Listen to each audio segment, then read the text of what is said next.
解きたい大好きなものでつながりたい、心と心がずっとえる場所ってどこだ。さあこれですね、井戸端だけじゃないはずじゃ。はい倍速再生ですね、米村さんね。お茶の間田代さん、これが Y2K ファッションって言ってましたよね。2000年代の、ファッション、これを取り込んでいるということですね。昭和、平成、令和をつないでいる曲。さあ行こう。はい、久保田さんの歌唱力アップしてますね。しぐりさんまあやっぱここはちょっと、どうしても笑っちゃいますよね。ありがとうっていう、はい、すごいガムランの鐘の音がねちゃんと聞こえてますよね。耳をそば立てて聞いてほしい、この辺は。はい、これなんかパソコンの変なとこクリックしちゃった時に出るやつですよね。危ない感じがカオスな感じでいいですよね。わちゃわちゃわちゃわちゃ、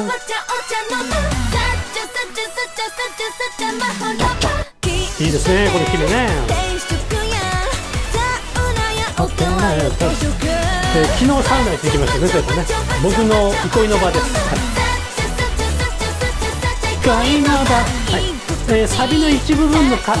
メロディーを変えがちです、僕ね。僕大好きです。はい、斉藤さんいいですね。はい、すごいですね。北原さん劇場ですね。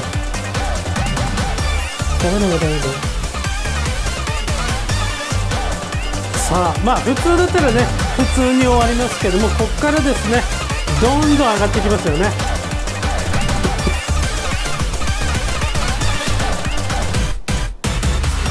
いいね、カオス。はい、ということでいかがでしたでしょうか。まあ、自分で言うのもなんですけど、いいですね、結構ね。なんか本当にね、いろいろ詰め込んでわちゃわちゃしてて、お腹いっぱいでいいなと思います。もうそこにケチャも乗っかってきてもわけわかんないな。何食べさせられたんだろう。もう一回食ってみようって、そうなりますよね。あとはやっぱ大久保薫さんのえぐいアレンジがやっぱいいですよね。はい、ということでお茶の間まほろば憩いの場、昭和も令和もわっちゃわちゃ、2023年7月26日発売しております。ぜひ買ってください。ということで改めまして私のお茶の間の定義はですね、自分らしくリラックスできて愛を育み夢を見られる場所でございます。それが家族であったり親友であったりオンラインオフラインであったり、もういろんな場所でいいと思います。自分が一番リラックスできて輝ける場所、これを見つけてほしいなという思いでもあります。ぜひですねこちらの楽曲を聴いて人生楽しんでいただけたらと思います。はい、ということでいかがでしたでしょうか。この動画良かったよと思った方、ぜひ高評価の方、そしてチャンネル登録の方をよろしくお願いします。そして動画の感想、質問等ございましたら下のコメント欄へお寄せください。よろしくお願いします。はい、ということで本日は以上。また次回の授業でお会いしましょう。さらば。